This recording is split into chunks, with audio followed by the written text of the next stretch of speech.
ఆకాశలింగం అంటే మీరు చిదంబరం వెడితే మీ దగ్గర మారేడు దళాలతో ఉన్నటువంటి మాలలు తీసుకుంటారు, తీసుకెళ్లి ఓ గోడ మీద వేస్తారు. వేస్తే పాపం కొంచెం తెలియని వాళ్ళు ఏం చేస్తారంటే శివలింగం ఎక్కడండి, శివలింగం ఎక్కడండి అని ఇలా ఇలా చూస్తూ ఉంటారు. చూస్తుంటే ఆఖరికి వాళ్ళు ఇంకా పదండి అయిపోయింది పూజ అంటారు. అయిపోయింది పూజ అంటే అసలు శివలింగమే కనపడలేదు. ఇంత దూరం వచ్చిన వాళ్ళు బెంగెట్టుకుని అసలు శివలింగం ఏదండి అంటారు. అంటే వాళ్ళు ఇదే శివలింగం గోడ చూపిస్తారు. ఇదేమిటి, ఇది శివలింగం ఏమిటి అనుకుని వెళ్ళిపోతే అక్కడ ఉన్న వాళ్ళు అంటారు, అర్థం కాకపోతే అది చిదంబర రహస్యం అండి అంటే. చిదంబర రహస్యం అంటే ఏమిటంటే ఆకాశము అంటే అంతటా వ్యాప్తి చెందినది. అంతటా ఉన్న శివుణ్ణి ఎక్కడున్నాడని మళ్ళీ ప్రత్యేకం మీరు చూపిస్తారు. అందుకని అక్కడ ఏం ఉండదు, గోడ ఉంటుంది, దానికే పూజ అంతే. అంతటా ఉన్నాడు, అది లోపల తెలుసుకుని పూజ చేయడం. కాబట్టి చిదంబరం ఆకాశలింగం, శ్రీకాళహస్తి వాయులింగం. మీకు తెలుసు అక్కడ రెండు జ్యోతులు వెలుగుతుంటాయి ఎప్పుడు. మనకి సైన్స్లో ఏమిటంటే ఆక్సిజన్ లేకపోతే దీపం నిధనం అయిపోతుంది అని. అందుకని విదేశీయులకి ఎంతసేపు కూడా మనకి ఉన్నటువంటి ఆరాధనా విధానాన్ని వాళ్ళు హేతువుని చూడడానికి ప్రయత్నించేవారు. కాబట్టి విదేశీ పరిపాలనలో ఏం చేశారంటే శ్రీకాళహస్తిలోకి గాలి రాకుండా దేవాలయాన్ని మూసేశారు. ఆక్సిజన్ అయిపోతుంది కదా, అప్పుడు ఈ దీపాలు ఏమవుతాయో చూద్దామని.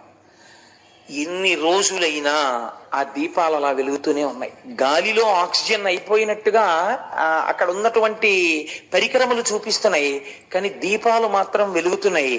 ఏ గాలి లేకపోయినా రెండు దీపాలు గాలి కొట్టుకుంటున్నట్టు ఇలా కొట్టుకుంటుంటాయి ఇప్పటికీ. అలా వాయురూపుడైనటువంటి పరమాత్మ శివుడే అని చూపించడం కోసమే శ్రీకాళహస్తిలో వాయులింగం. అందుకే ప్రాణము ఉన్నది, ప్రాణము పోయినది అంటే భవతి, వీడున్నాడు అనడానికి ఏమిటి గుర్తు? ఊపిరి. ఆ ఊపిరి ఆగిపోయింది అనుకోండి, శవం వెళ్ళిపోయినాడు, అమంగళ స్వరూపం అయిపోయింది అంటున్నాం. అందుకే శ్రీకాళహస్తిలో శివలింగం పశ్చిమాన్ని తిరుగుతుంది. అక్కడ పశ్చిమాన్ని తిరిగితే గుర్తు ఏమిటంటే పశ్చిమం సూర్యాస్తమయం. శ్రీకాళహస్తి వెళ్ళి నమస్కారం చేసినటువంటి వాడికి ఆఖరి ఊపిరి నడుస్తుండగా ఈశ్వరుడే ఆ ఊపిరిని భగవత్ సంబంధమైన నామముగా మార్చి, వీడు చిట్ట చివరి ఊపిరిలో ఈశ్వరనామం చెప్పాడు కాబట్టి వీడిని నా పాదాల దగ్గర పెట్టుకుంటున్నానని తాను తీసుకుంటాడు. కాబట్టి పశ్చిమానికి తిరిగి శ్రీకాళహస్తిలో ఉంటాడు. అంతర్లీనముగా అది మనకి జరిగే ప్రయోజనం, అది వాయులింగం. కాబట్టి కంచియందు పృథివీలింగం, జంబుకేశ్వరంలో జలలింగం, చిదంబరంలో ఆకాశలింగం, శ్రీకాళహస్తిలో వాయులింగం. పంచభూత లింగాలుగా చూడండి. పోనందాక తిరువణ్ణామలై అంటే అరుణాచలానికి వస్తే అగ్నిలింగం. ఇప్పుడు మీరు ఒక్క విషయాన్ని గమనించండి. పృథివీలింగం అంటే మీకు తెలుస్తోంది పృథివీ, జలలింగం అంటే తెలుస్తోంది నీరు, ఆకాశలింగం అంటే తెలుస్తోంది ఏమీ లేకుండా అంతటా పరమాత్మ ఉన్న స్థితి. అలాగే మీకు వాయులింగం తెలుస్తోంది దీపముల కదలిక చేత. అప్పుడు అగ్నిలింగం అన్న దగ్గర ఏది ఉండాలి? అగ్నిహోత్రం ఉండాలి కదండి. మీరు అరుణాచలంలో శివలింగం దగ్గరికి వెళ్ళి దర్శనం చేసుకున్నారనుకోండి, ఏ ప్రశ్న వెయ్యాలి గురువుని శిష్యులు? అయా, కంచి వెడితే పృథ్వీలింగం ఉందండి, మిగిలిన చోట్ల భూతములు తెలుస్తున్నాయి, మరి ఇక్కడ కూడా అగ్నిహోత్రం ఉండాలి కదండి, ఇక్కడ అగ్నిహోత్రం లేదు కదా, మరి ఇది అగ్నిలింగం అని ఎలా పిలుస్తారు అని అడగాలి కదా. ఇక్కడ రాశీభూతమైన జ్ఞానాగ్ని, అది జ్ఞానాగ్నియే. అందుకే స్కాంద పురాణం అంది జీవి యొక్క ప్రయాణాన్ని, మనుష్య ప్రయాణం అనకండి, జీవుడు లోపల ఉన్న జీవుడు ఎన్ని దేశముల నుండి నే వచ్చినానో నిన్న విన్నారు కదా. ఇదేంటి, ఎందరో రోతల్లులెందరో తండ్రులెందరో తనవారులెందరో సుతులు, ఎంతమంది అయ్యారో ఇప్పటికీ.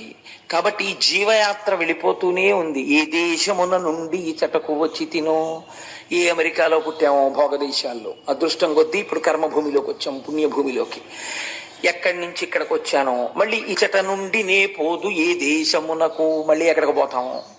కాబట్టి జీవకోటి యాత్రలో ఒక అడ్డంగా గీత పెడతారట. ఏమా గీత అంటే అరుణాచల ప్రవేశమునకు పూర్వము, అరుణాచల ప్రవేశము తదనంతరము. అరుణాచలేశ్వరుడు దర్శనం పెట్టరు, మీరు జాగ్రత్తగా గుర్తుపెట్టుకోండి. అరుణాచల ప్రవేశమునకు పూర్వము, అసలు అరుణాచలంలోకి ప్రవేశించాడా ఇది చూస్తారు. రెండవది అరుణాచల ప్రవేశమునకు తరువాత. అరుణాచలంలో ఒకసారి ప్రవేశిస్తే ఆ జీవి యొక్క జీవితం ఇంకొకలా ఉంటుంది. అక్కడి నుంచి గీత కొట్టి ఇంకోలా చూస్తారు. కాబట్టి అందరూ అరుణాచలంలోకి ప్రవేశించలేరు. ఇది ఒక సిద్ధాంతం ఉంది. అయితే నాకు దీని గురించి కించిత్ అనుమానం ఉండేది. ఇది ఎప్పుడో ఉంటుంది కదా, ఇప్పుడు రైళ్లు వచ్చేసాయి, బస్సులు వచ్చేసాయి, అనేకం వచ్చేసాయి, ఇప్పుడు కూడా అలా ప్రతిబంధకాలు ఉంటాయా అని నాకు అనుమానం ఉండేది. నేను మొట్టమొదటిసారి అరుణాచలం వెళ్ళినప్పుడు, ఈ సభలో ఎవరైనా ఉన్నారో లేరో నాతో వచ్చిన వాళ్ళు, శంకరం గారు ఉన్నారంటే మీరు సాక్ష్యం అయితే, నాకు ఈ అనుమానం ఉండేది. చిత్రం ఏంటంటే, మేము చెన్నై నుంచి అరుణాచలం వెళుతుంటే వ్యాన్ బరస్ట్ అయిపోయింది. బరస్ట్ అయిపోతే దిగిపోయి కూర్చున్నాం. వాడు వెళ్ళి టైర్లు తెచ్చి మళ్ళీ టైర్లు మార్చాడు. మళ్ళీ కొంచెం దూరం వెళ్ళింది, మళ్ళీ బరస్ట్ అయిపోయింది. చీకటి పడిపోతోంది. రోడ్డు మీద నిలబడిపోయాం. మేము అరుణాచలంలోకి ప్రవేశించలేదు. అప్పుడు నాకు అర్థమైంది, ఎన్నున్నా అరుణాచల ప్రవేశానికి ఈశ్వర అనుగ్రహమే కారణం కావాలి అని. అప్పుడు రోడ్డు మీద కూర్చుని భగవన్నామాలు చేసిన తర్వాత చిత్రం ఏంటంటే, ఇంకా ఆగకుండా వ్యాన్లో అరుణాచలం వెళ్ళిపోయి. కాబట్టి అప్పటికీ ఇప్పటికీ అది సత్యమే. ఈశ్వరుడు మాకు వెంటనే వచ్చిన అనుమానాన్ని నివృత్తి చేసేసాడు. కాబట్టి అరుణాచలం అంత పరమపావనమైనటువంటి క్షేత్రం. అయితే ఏమంటే అది కేవలము జ్ఞానాగ్నియేనా? మరి పంచభూతములలో అగ్నికి అప్పుడు ఇంకొక లింగం ఉండాలి కదా అని మీకు అనిపించవచ్చు. చాలా మంది పెద్దలు ఏం చెప్తారంటే, ఇది సత్యమే. అరుణాచలంలో ఉన్నటువంటి శివలింగమునకు కొంచెం దగ్గరగా కూర్చుంటే అంతరాలయంలో నీకు ఉక్క పోసేసి చెమటలు పట్టేసి ఏదో కొంచెం వేడితోటి సతమతం అయిపోతున్నట్టుగా అనిపిస్తుంది. అది చాలా తీవ్రమైన అగ్ని అనుకోండి, మీరు తట్టుకోలేరు సెగ. అందుకని ఈశ్వరుడు అగ్నిహోత్రము తానే అని అలా నిరూపిస్తూ ఉంటాడు. అటువంటి పరమపావనమైనటువంటి క్షేత్రము ఆ తిరువణ్ణామలైలో ఉన్నటువంటి అరుణాచలేశ్వరుడు. అయితే ఈ అరుణాచలం గురించి ప్రత్యేకముగా నేను ప్రస్తావన చేస్తాను ఇవాళ. రేపు భగవాన్ రమణుల గురించి ప్రస్తావన చేస్తాను అనడం వెనకాతల ఒక ఆర్తి ఉంది. ఎందుకు నేను దాని గురించి ప్రత్యేకం ప్రస్తావన చేస్తాను అని అనవలసి వచ్చిందంటే, మనకి ఒకానొకప్పుడు శంకరుణ్ణి దేవతలు మనుష్యులు అందరూ ప్రార్థన చేస్తే ఆయన ఇచ్చినటువంటి వరములుగా 4 చెప్తారు. దర్శనాత్ అభ్రసదసి, చిదంబరమునందు జ్ఞానముతో దర్శించుట, అంతటా ఈశ్వరుడు ఆకాశ రూపుడయ్యున్నాడు అని దర్శనం. అదంత జ్ఞానంతో దర్శనం చేయడం అందరికీ కుదురుతుంది, కుదరకపోతుంది. కాబట్టి ఈశ్వర ఇంకొక మాట చెప్పన్నారు, దర్శనాద్దభ్ర సదసి, చేత కాకపోతే జననాత్ కమలాలయే. కమలాలయే అంటే తిరువారూరు. నువ్వు కమలాలయంలో పుడితే నీకు మోక్షం ఇస్తానన్నాడు స్వామి. చాలా బాగుంది కానండి, పుట్టడం మా చేతిలో ఉందా? ఎక్కడ పుడతాము? కాబట్టి అమ్మ కడుపులో ఉన్న నాకు అమ్మ ఎక్కడుందో ఏం తెలుసు, ఎలా పుడతాను? ఇంకొక మాట చెప్పండి అంటే ఆయన అన్నాడు, పోనీ పుట్టడం నీ చేతిలో లేదు, వృద్ధాప్యం వరకు వచ్చేసిన తర్వాత ఇంకా నా జీవనయాత్ర పూర్తయిపోతోందని నీకు తెలిసిపోతుంటుందిగా, బాధ్యత అయిపోయిందిగా, కాశీ వెళ్ళిపోతే ఏం చేస్తాను? జననాత్ కమలాలయే కాశ్యాంతో మరణాన్ముక్తి, కాశీలో ప్రాణం వదిలిపెట్టేస్తే మోక్షం ఇచ్చేస్తాను. ఎలా ఇస్తాడో మొన్న మీరు విన్నారు కదా విశ్వేశ్వరలింగంలో, కాశ్యాంతు మరణాన్ముక్తి అంటే వాళ్ళు అన్నారు, ఈశ్వర ఏమో ఈ లోపల వచ్చేస్తే, లేదా మేము కాశీలో ఉండగా మోక్షం వచ్చేటట్టుగా కాశీకి వెళ్ళేంతగా కుటుంబాల్ని వదిలి వెళ్ళగలిగినంత దృఢచిత్తము కలియుగంలో మాకు ఎలా ఉంటుంది? ఈ అనుబంధాలతో వేసారిపోతూ. కాబట్టి అలా వెడతామని నమ్మకం లేదు. ఇంకొక మాట చెప్పండి అంటే స్వామి అన్నారు, ఇంకా ఇంతకన్నా సులభం ఉండదు, ఒక్క మాట చెప్తాను, చెయ్యగలరా? స్మరణాత్ అరుణాచలే, పైకి అనక్కర్లేదు. అరుణాచల శివ అరుణాచల శివ అరుణాచల శివ అరుణ శివ అని మీరు అనక్కర్లేదు. స్మరణాత్, స్మరణము మనస్సుకు సంబంధించినది. మీరిక్కడ అరుణాచల శివుడు అని ఒకసారి తలుచుకుంటే చాలు, పాపరాశి ధ్వంసం చేస్తాను. పోనీ అలా తలుచుకోగలవా? ఇది కూడా కుదరదన్నారు అనుకోండి, ఇంకా నేను మిమ్మల్ని ఉద్ధరించలేనని ఈశ్వరుడితో అనిపించుకోకూడదు కదా, అందుకని తప్పకుండా అన్నారు.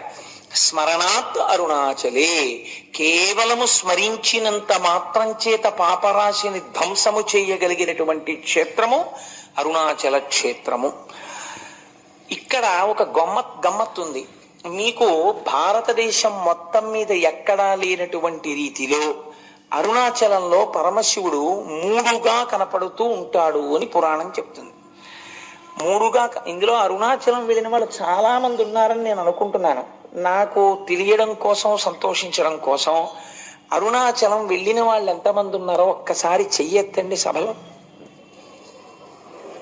ఓ చాలా మంది ఉన్నారండి వెళ్ళవలసిన వాళ్ళు. చాలా సంతోషం. ఈ మాట ఎప్పుడైనా ఈశ్వరుడు మనందరినీ కలిపి తీసుకెళ్ళుగాక అని సంకల్పం చేస్తాను. స్మరణాత్ అరుణాచలి.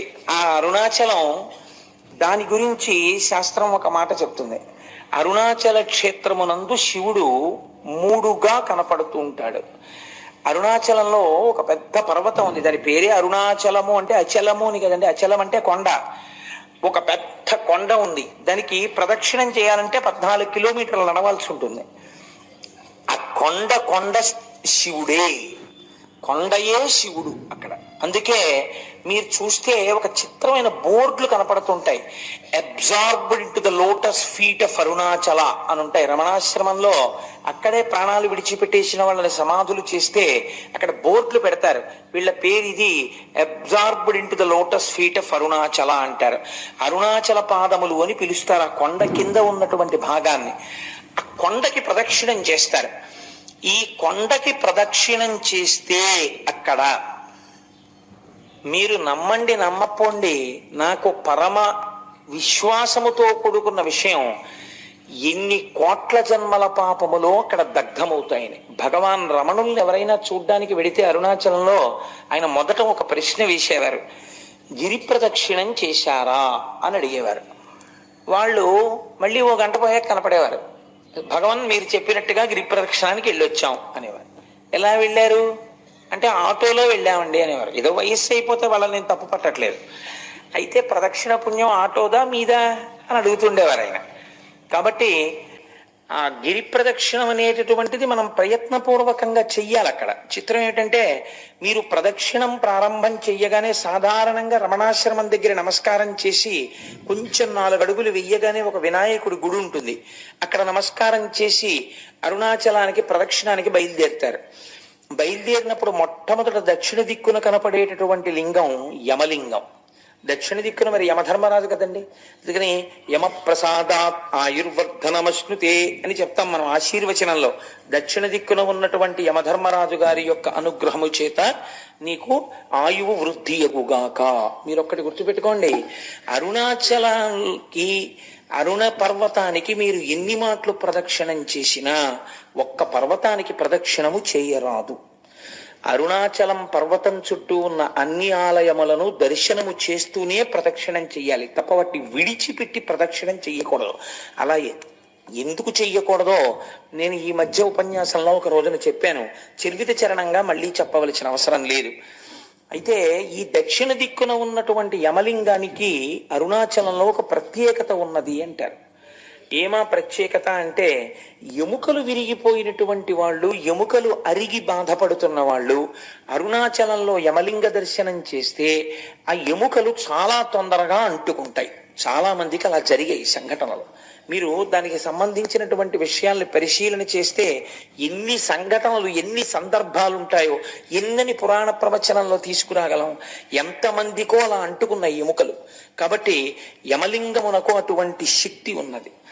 అరుణాచలంలో మీరు ప్రదక్షిణం చేస్తున్నప్పుడు నైరుతి దిక్కుకి వెళ్ళేటప్పటికి నైరుతి లింగము అని ఒక లింగం ఉంటుంది. ఆ నైరుతి లింగము మీరు వెళ్ళినప్పుడు కొంచెం జాగ్రత్తగా చూడండి, అది రోడ్డు మీదకి కనపడదు, కాస్త లోపలకు ఉంటుంది. మీరు 4 అడుగులు వేసి లోపలికి వెళ్ళాలి. వెడితే ఆ నైరుతి లింగం గురించి పెద్దలు ఏం చెప్తారంటే, మనస్సు చాలా తొందరగా నిలకడని పొందగలిగినటువంటి పరమశక్తివంతమైన ప్రదేశము నైరుతి లింగము అని చెప్తారు.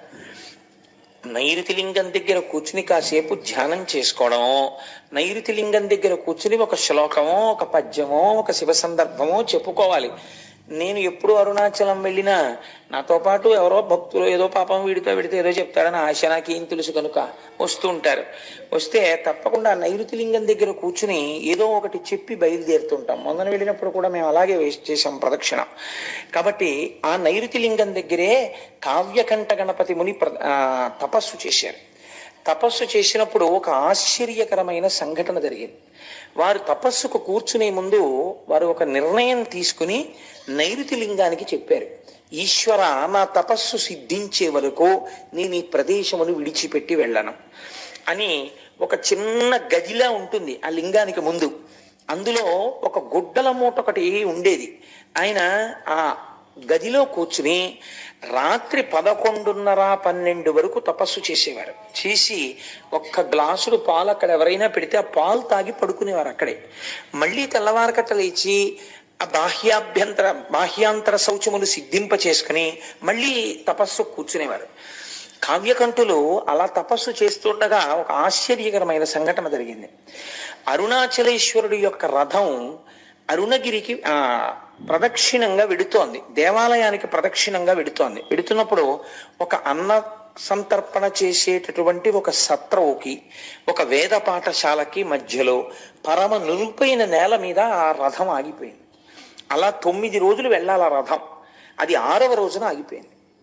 ఆగిపోతే రాత్రి 12 గంటల వరకు తోశారు. తిరువణ్ణామలైలో ఉన్న జనాభా అందరూ పట్టుకులాగారు రథాన్ని.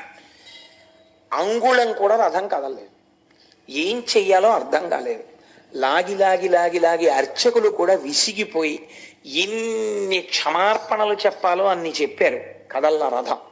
రథం మీద మూర్తులను అలాగే వదిలిపెట్టేసి ఒక 10 మందిని కాపలా పెట్టి, రేపటి రోజు ఉదయం వచ్చి మళ్ళీ రథం లాగుతాం స్వామి, మమ్మల్ని మన్నించు అని చెప్పి ఎవరిళ్ళక వాళ్ళు వెళ్ళిపోయారు అర్చకులు కూడా. ఇది యథార్థముగా కావ్యకంఠ గణపతి ముని అంటే ఈ మధ్య వారి జీవితంలో జరిగిన సంఘటన. రాత్రి 12 గంటలకి కావ్యకంఠ గణపతి ముని పడుకున్నారు. పడుకుంటే అరుణాచలేశ్వరుడికి అర్చకత్వం చేసే ప్రధాన అర్చకుడు ఆయనకి స్వప్నంలో దర్శనం ఇచ్చాడు. ఇచ్చి, ఈశ్వరాజ్ఞ చేత రథం ఆగిపోయింది, ఈశ్వరుడు ఏం కోరుకుంటున్నాడంటే మీ యొక్క తపస్సుని లోకమునకు తెలియచెయ్యాలనుకుంటున్నాడు, మీ వాక్కు యొక్క ప్రామాణ్యము తెలియచెయ్యాలనుకుంటున్నాడు. అది అసలు రహస్యం. కనుక మీరు వచ్చి చెయ్యేస్తే తప్ప అరుణాచలేశ్వరుడి రథము నడవదు. కాబట్టి ఉత్తర క్షణం మీరు గుడి విడిచిపెట్టి రండి అని వినపడింది. వినపడితే ఆయన గభాలను లేచి, ఇది స్వప్నంలా అనిపించట్లేదు, యథార్థంగా జరిగినట్టుందని చూస్తే చిమ్మ చీకటి. ఏం చెయ్యాలి అని ఆలోచించి ఇది నిజమేనా అని ఆయన ఆలోచిస్తున్నారు.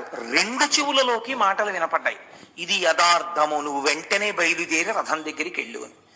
ఆయన వెంటనే గుడి తలుపులు వెయ్యడం కూడా మరిచిపోయి, రాత్రిళ్ళు తలుపులు వేస్తారు కానీ మీకు శివలింగ దర్శనం అవుతూ ఉంటుంది అరుణాచలంలో, తలుపులు దగ్గరకి వేసి ఆయన గబగబా ఆ తేరు ఆగిపోయిన ప్రదేశానికి వెళ్ళారు. వెడితే రథం అక్కడ నిలబడిపోయింది, చుట్టూ 10 మంది ఉన్నారు. వెంటనే ఈయన స్వామికి సాష్టాంగ నమస్కారం చేసి, ఈశ్వరా, మీరు నన్ను అనుగ్రహించారు, కానీ ఇప్పుడు 10 మంది కాపలాదారులు మాత్రమే ఉన్నారు. ఇప్పుడు ఒకవేళ రథం కదిలినా ఆలయం లోపలికి వెళ్ళడం కష్టం.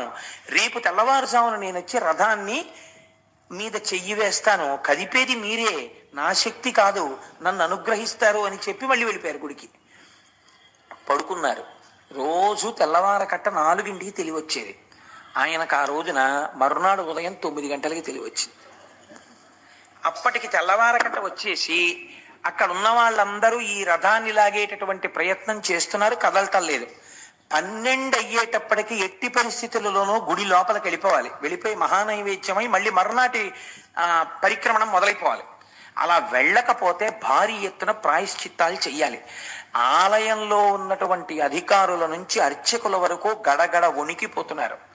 ఇలా వణికిపోతున్న సమయంలో గబగబా సంధ్యావందనాదులు పూర్తి చేసుకుని కావ్యకంఠ గణపతి ముని తనకున్న బట్టల మూట ఒకటి పట్టుకుని వెళ్ళి వేద పాఠశాలలో దాన్ని అప్పజెప్పి ఆ రథం దగ్గరికి వెళ్ళి, అయ్యా నాకు చోటివ్వండి, ఈశ్వరుడు పిలిస్తే వచ్చాను అనేటప్పటికి అందరూ ఆయనకి చోటు ఇచ్చారు. ఆయన 2 మోకుల మధ్యలోకి వెళ్ళి సాష్టాంగ నమస్కారం చేసి, అరుణాచలేశ్వర, నువ్వు పిలిస్తే నేను వచ్చాను, నువ్వు చెప్పిన మాట నిలబెట్టు అని కుడి చెయ్యి వేసి, ఇలా ఉంటారు కావ్యకంఠ గణపతి ముని, కుడి చెయ్యి వేసి ఇలా అన్నారు. అంతే. చాలా మంది కలిపి తేలిక వాహనాన్ని లాగేస్తే ఒక్కసారి ఎలా దూకుతుందో, అలవాట్లేనివాడు ఫస్ట్ గేర్ వేసేసి యాక్సిలేటర్ వదిలేస్తే బండి ఎలా దూకుతుందో అలా ఒక దూకింది అరుణాచలం రథం. దూకి గుళ్ళోకి వెళ్ళిపోయింది. వెంటనే ఎవరు రాయి బక్కబాపడు ఎవరింతటి మహాత్ముడు, ఈయన్ని ఎలాగైనా పట్టుకోవాలనుకుని చూశారు. చిత్రం ఏమిటంటే మహాత్ములైనటువంటి వారు గుర్తింపుల కోసం వెంపర్లాడరు. వాళ్ళు చూసేటప్పటికే సందులు గొంతుల్లో పడైన వెళ్ళిపోయారు, ఎవ్వరికీ కనపడలేదు. అరుణాచలేశ్వరుడు కావ్యకంఠ గణపతి ముని యొక్క తపస్సుకి తొందరగా పలికినటువంటి ప్రదేశం నైరుతిలింగ స్థానం. కాబట్టి ఆ నైరుతిలింగం దగ్గరికి వెళ్ళినప్పుడు మనం ప్రత్యేకించి అరుణాచలేశ్వర నీ అనుగ్రహాన్ని మా యందు ప్రసరించు అని మనం చక్కగా అక్కడ నమస్కారం చేసుకోవాలి. అరుణాచల శివ అరుణాచల శివ అరుణాచల శివ అరుణాచల అరుణాచల శివ అరుణాచల శివ అరుణాచల శివ అరుణాచల. అరుణగిరికి తప్పకుండా ప్రదక్షిణం చెయ్యండి అని అనడం వెనకాతల ఒక కారణం ఉంది. మీరు వెళ్ళేటప్పుడు అన్ని దిక్కుల యందు మీకు ఆలయాలు కనపడతాయి. చంద్రలింగం, సూర్యలింగం, ఉత్తరాన కుబేరలింగం, ఈశాన్యంలో లింగం, ఆగ్నేయంలో లింగం, అన్ని శివాలయాలు ఉంటాయి. ఉత్తరలింగాన్ని కుబేరలింగం అని పిలుస్తారు. ఉత్తరలింగం దగ్గరికి వెళ్ళి మీరు ప్రార్థన చేశారనుకోండి, ఐశ్వర్య సంపత్తి కలుగుతుంది. మీరు చూడండి, సాధారణంగా మనకి ఆశీర్వచనం చేస్తారు. మీరు ఏదైనా ఒక పెద్ద పూజ కానీ, ఇష్టి కానీ, వ్రతం కానీ పూర్తి చేశారనుకోండి, ఆశీర్వచనం చేసేటప్పుడు ఒక మాట చెప్తారు. ఏదో నైరుతి దిగ్భాగే వరుణో దేవత వరుణ ప్రసాదాత్ పుత్రపౌత్రాభివర్ధనమశ్నుతే. ఆ నైరుతి దిక్కున ఉన్నటువంటి ఏదో పశ్చిమ దిగ్భాగే, పశ్చిమ దిక్కున ఉన్నవాడు వరుణుడు. ఆ వరుణుని యొక్క అనుగ్రహము చేత ఈయనకి పుత్రపౌత్రాభివృద్ధి కలుగుగాక అని. అలాగే మనకి మహన్యాసం చేసేటప్పుడు మనం ఇలా వెనక్కి తిరిగి ఓ నమస్కారం, ఇలా ఓ నమస్కారం, ఇలా ఓ నమస్కారం, ఇలా ఓ నమస్కారం అర్చక స్వామి చేస్తుంటారు. ఆయన్ని చూస్తూ ఆయన ఎడి తిరుగుతున్నాడు, అలా మనం ఇలా ఇలా ఇలా తిరుగుతూ ఉంటాం తప్ప మంత్రంతో సమన్వయం మనకి జరగదు లోపల. ఎందుకంటే మనకి సరిగ్గా అర్థం కాదు, అలా అర్థమయ్యేటట్టు చెప్పేవాళ్ళు. కాబట్టి ఏమైపోతుందంటే ఉట్టినే పాపం అలా అలా తిరుగుతుంటాడు, ఆయన భక్తి అయింది. కానీ మీకు తెలియకుండానే మీరు అరుణగిరికి ప్రదక్షిణం చేసేటప్పుడు అన్ని దిక్కుల నుండి మీరు ఏం కోరుకుంటున్నారో అవి ఈయగలిగినటువంటి దిక్పాలకులకు శాసకుడై ఉన్నటువంటి పరమశివుని యొక్క దర్శనం మీకు అన్ని దిక్కులా కలుగుతుంది. కలగడం వల్ల ఇహమునందు మీకు సమస్త సమృద్ధి కటాక్షింపబడుతుంది. కాబట్టి అరుణాచల లింగానికి, అరుణాచలేశ్వరుడికి, ఆ కొండకి ప్రదక్షిణం చెయ్యడంలో అంత విశేషమైన ప్రాముఖ్యం. కొన్ని చెప్పకపోతే నాకు కడుపుబ్బ తీరదు, అదొక విర్రి నాకు. కాబట్టి చెప్తాను, ఇది కూడా చెప్పాలా అని అనుకోకండి. మనం పశ్చిమ దిక్కుకు వెళ్ళినప్పుడు ఆది అన్నామలై అని ఒక క్షేత్రం ఉంటుంది, ఒక దేవాలయం, శివాలయం ఉంది. ఆ ఆది అన్నామలై క్షేత్రం దేవాలయం దగ్గరికి వెళ్ళేటప్పటికే ఈసారి మేము కనుమ పండుగ నాడు వెళ్ళాం. చక్కగా పెద్ద పెద్ద ముగ్గులేసి గొబ్బిళ్ళు పెట్టి గుమ్మిడి పూలు పెట్టారు. పెడితే మా వాళ్ళు వచ్చిన భక్తుల్లో కొంతమందికి మంచి మంచి పాటలు వచ్చు, గొబ్బిళ్ళ పాటలు. ఆ గొబ్బిళ్ళ పాటలు పాడుతుంటే మాతో వచ్చిన వాళ్ళందరూ ఆ గొబ్బిళ్ళకి చక్కగా నాట్యం చేస్తూ కన్నెపిల్లలకి మంచి భర్తలు రావాలని ప్రదక్షిణాలు చేయించి పాటలు పాడించి ఎంత ముచ్చట్లాడామో, ఎంత సంతోషం పడ్డామో శివుడి సన్నిధానంలో పండగ చేసుకుంటూ. అసలు కనుమ అంటే మీరు అరుణాచలంలో చూడాలి. పశువుకి పూజ కదండి. పశు రూపంలో నిలబడిన వాడెవరు? నందీశ్వరుడు. మీరు చూసి తీరాలి. మొన్న కనుమ పండుగ నాడు నాతో వచ్చిన వాళ్ళందరూ ఇక్కడే ఉన్నారు. వీళ్ళందరూ అయితే ఎంత పొంగిపోయారంటే, కోటేశ్వరారు ఎలాగో శివమహాపురాణం జరుగుతోంది కదా, మా అచ్చయ్య శాస్త్రి గారు అయితే ఎంత ముచ్చటపడిపోయారంటే, కోటేశ్వరారు నేను పెద్ద నందించి ఏం చేస్తాను, కనుమ నాడు మన అందరం ఇక్కడ చేసినట్టే అలంకారం చేద్దామా అండి అని అడిగారు. మీకు చిత్రం తెలుసా? అరిసెల దండల దగ్గర నుంచి, కజ్జికాయల దండల దగ్గర నుంచి, 5 స్టార్ చాక్లెట్ల దగ్గర నుంచి, కాయగూరల దగ్గర నుంచి, ఏమ్మా పాప్కారం దండల దగ్గర నుంచి నందీశ్వరుడికి అలంకారం చేసేస్తాను. చక్కగా శీకాకాయ రసంతో ఆయనకి అభిషేకం చేసి రుద్రంతో కడిగి తెల్లవారకట నుంచి ఉంటే అవి కూడా చూడొచ్చు. చక్కగా స్వామికి అభిషేకం చేసి తైలమర్దనం చేసి అలంకారం చేస్తారు. చూసి తీరాలి. ఏమో ఈశ్వరుడు అనుగ్రహిస్తే సర్వసమర్థులైన వాళ్ళు గోపాలకృష్ణ గారు, దొరగారు, ఇలాంటి వాళ్ళు అందరు ఉన్నారు. కాబట్టి ఇక్కడ నానాజీ గారును నందికేశ్వర చరిత్ర చెప్పినప్పుడు నందీశ్వరుణ్ణి అలా అలంకరించే ప్రయత్నం చేద్దాం ఒకసారి. ఇక్కడ మేము ఒక్కళ్ళమే అనుభవించడమే, మీరు కూడా అలా నందీశ్వరుణ్ణి ఎలా అలంకారం చేస్తారో చూద్దురు. గాని అక్కడ చూడగానే ఆ రోజున నాతో పాటు ఉన్న వాళ్ళందరూ రిజర్వ్ చేసేసుకున్నారు. జంతికల దండలు మావంటే, చకోడీల దండలు మావంటే, కజ్జికాయల దండలు మావంటే వాళ్ళు చూశారు కాబట్టి వాళ్ళు అవన్నీ రిజర్వ్ చేసుకున్నారు కూడా.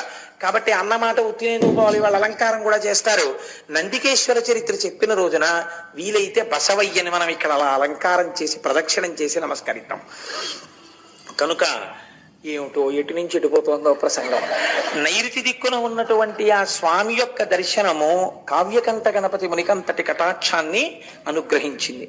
ఆ అరుణాచలేశ్వరుడికి చేసినటువంటి ప్రదక్షిణం మనకి ఇహమునందే కాదు, పరమనందు సుఖాన్ని మోక్షమును కూడా ఇవ్వగలదు. ఎందుకు ప్రదక్షిణం చెయ్యాలి? కేవలం కాళ్ళతో నడిస్తే పాపం పోతుందా?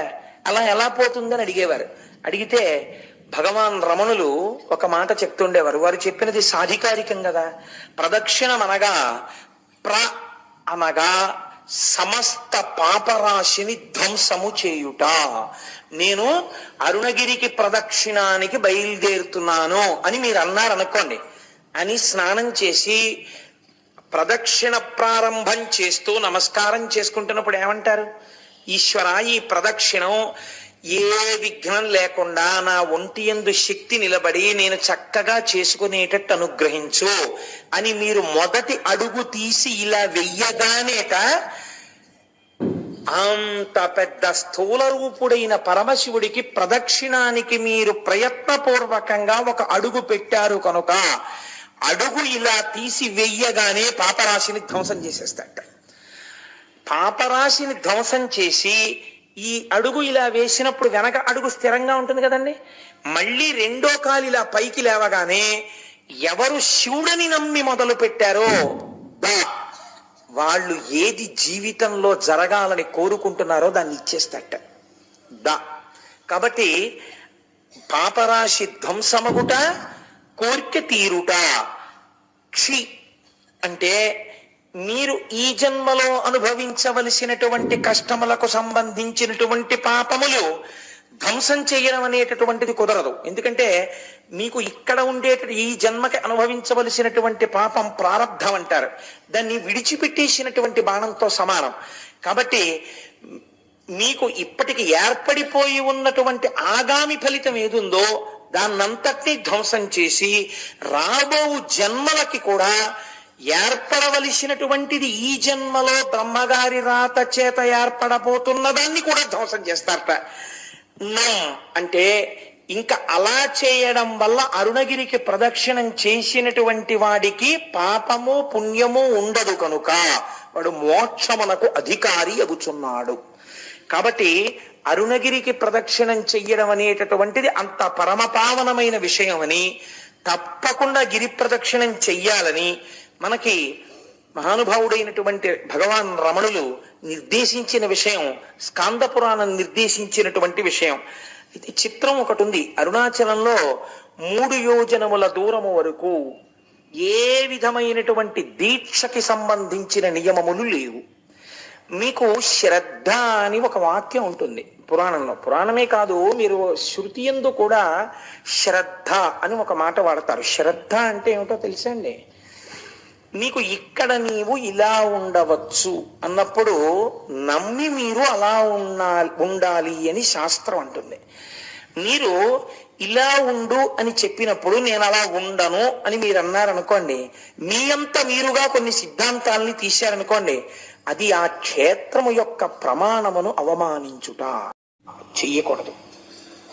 అందుకే రమణులంతటి వారు అమ్మగారు నేను ఇక్కడ ఉల్లిపాయలు తిన్నంటే ఈవిడ ఉల్లిపాయ తింటే ఈవిడ మోక్షానికి అడ్డొస్తుందిట అనేవారు. 3 యోజనముల దూరంలో అక్కడ ఏ విధమైనటువంటి దీక్షా నియమములు లేవు. ఇది ఎంతవరకు నిరూపణమైందో తెలుసా అండి? భగవాన్ రమణులు ఒక తెల్లటి గోచి మాత్రమే పెట్టుకునేవారు. వారు గోచి పెట్టుకుని స్కందాశ్రమంలో ఉండగా ఒకానొకప్పుడు శృంగేరి పీఠం నుంచి కొంతమంది పండితులు వచ్చి అయ్యా మీరు ఆ వివాహం లేదు, మీకు సంసారం లేదు, మీరు సన్యాసి యొక్క జీవితాన్నే గడుపుతున్నారు, కాబట్టి మీరు కనీసంలో కనీసం పోనీ కాషాయాంబరములను ధరించకపోయినా పెట్టుకున్నటువంటి గోచి తెల్లది కాకుండా కాషాయం రంగు గోచి పెట్టుకుంటే బాగుంటుంది. అందుకే జ్ఞానముతో నిండినటువంటి వారు కాబట్టే సన్యాసి శరీరాన్ని విడిచిపెడితే ఇక దహనం చేయరు. అది జ్ఞానాగ్నితో కూడిన శరీరం కాబట్టి భూస్థాపితం చేస్తారు. కాబట్టి ఇప్పుడు మీరు కాషాయముతో ఉన్న గోచి పెట్టుకోండి అని అడిగారు. అడిగితే భగవాన్ నవ్వి అన్నారు, అలా కాదు, ఈ అరుణాచలం కొండకి 3 యోజనముల వరకు ఏ దీక్షకు సంబంధించిన నియమము లేదు, కాబట్టి తెల్లటి గోచి పెట్టుకున్నా దోషం లేదు అన్నారు. అంటే వాళ్ళు అన్నారు, మీరు అలా కాదు, కొంచెం ఆలోచించండి, మీరు నడుపుతున్న జీవితానికి తెల్లటి గోచి పెట్టుకోవడం అంత బాగులేదు, కాషాయం గోచి పెట్టుకుంటే బాగుంటుంది అని వారు భోజనానికి కిందకి దిగి వెళ్ళిపోయారు. ఎక్కడ నుంచి వచ్చాడో ఒక పరమ వృద్ధుడు ఒక ఆయన ఒక పుస్తకాల మూట మోసుకొచ్చాడు, రమణుల దగ్గర పెట్టాడు. నేను ఇప్పుడే స్నానం చేసి వస్తాను, ఈ పుస్తకాల మూట చూస్తుండు అని చెప్పి వెళ్ళిపోయాడు. శృంగగిరి నుంచి వచ్చినటువంటి పండితులు కిందకి వెళ్ళి స్నానం చేసి భోజనం చేసి మళ్ళీ కొండ మీదకి వచ్చారు రమణుల దగ్గరికి. వచ్చేటప్పటికి పుస్తకాల మూట అక్కడుంది, పైనున్న పుస్తకం ఎగురుతోంది. ఎగురుతున్న పేజీ దగ్గర ఏమిటి పుస్తకాలు అని వాళ్ళు ఇలా పేజీ మీద చెయ్యి వేసి చూశారు. చూస్తే దాని అనువాద పద్యాన్ని మీకు నేను వినిపిస్తున్నాను. అందులో ఉంది, యోజనంబులు 3 నిచట వాసమొలరించు వారగు వరనరులకు ఉండకున్నను దీక్షాదులొకటి అయిన ఆశరహిత మత్సాయుజ్య ప్రాప్తి సిద్ధ ఈశుడగు నాయాజ్ఞచే నెలమిమీరా. ఇది ఈశ్వరాజ్ఞ. ఇక్కడ దీక్షా నియమములు ఏమీ లేవు. ఇక్కడ కొండకి 3 యోజనముల పరిధిలో ఎటువంటి దీక్షలో లేకపోయినా ఈ కొండ యొక్క అగ్ని ప్రసరణము చేత వారు మోక్షమునకు అధికారులగుచున్నారు. అరుణాచలమనుచు స్మరించు వారల అహము నిర్మూలింపు మరుణాచల. అళగు సుందరముల వలె చెరినేను నీవుందమ భిన్నమై అరుణాచల. లోదూరి లాగిని లోగుహను చెరగా అనుసరించితే